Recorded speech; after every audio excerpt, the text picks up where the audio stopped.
Okay, for this challenge, you need to add a color sensor to your robot, and you need to program it so that if it reaches the edge of the table, it stops and doesn't fall off.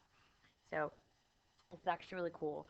So you need to look at how the color sensor is set up in class at some other robots, but it needs to be perfectly parallel to the ground. Okay? And when it's turned on properly, you'll see a light come down. So I'm going to show you a couple things real quick so you see what's going on, because this is something that you really have to look at on your own depending on the color of the table and the surrounding area.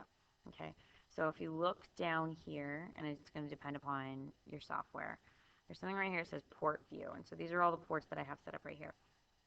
And this one is the color sensor. And if you click on it and have it measure the color, and it'll tell you what color it's looking at. One is black, because I actually have mine on a black table. The ambient light intensity is how much light it sees surrounding it. And it's kind of cool. You'll see that the light sensor actually change color when you click on these. We're going to look at reflected light intensity. It's how much light it's perceiving is coming off the nearest surface. Okay, it's reflected. And so you see right here, the reflected light intensity is about 2 for mine. So mine's near some white paper.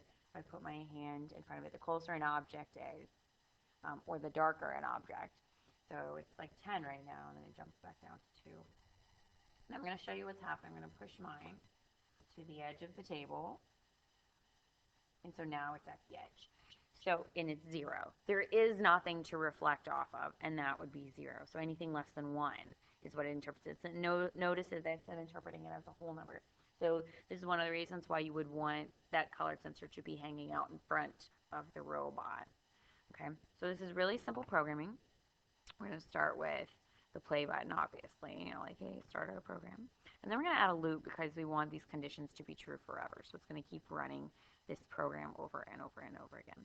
Now, within that, we're going to add a switch. A switch is like an if statement, and it's like, if this condition's true, I'm going to do what's up here, which is the check. If this condition's not true, it's over here.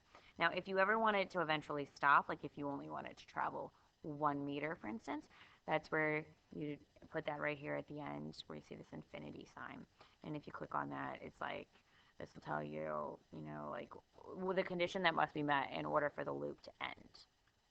And then you can follow out what happens after the loop ends over here.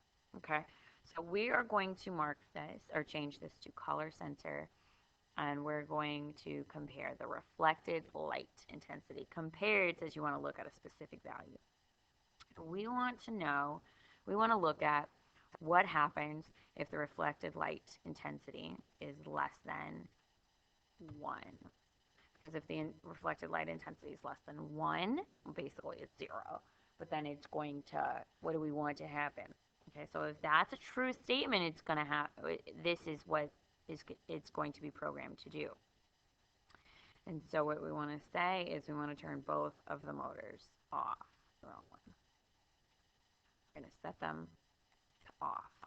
Okay, make sure you pick the proper ports.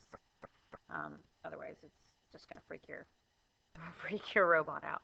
Okay, now I'll let you go here because the rest of the challenge was you wanted to travel at least 1 meter unless this happens. Now, if it doesn't reach the edge of the table, it should still travel at least 1 meter. Okay, and then you can add all the bells and whistles after that. And that's it.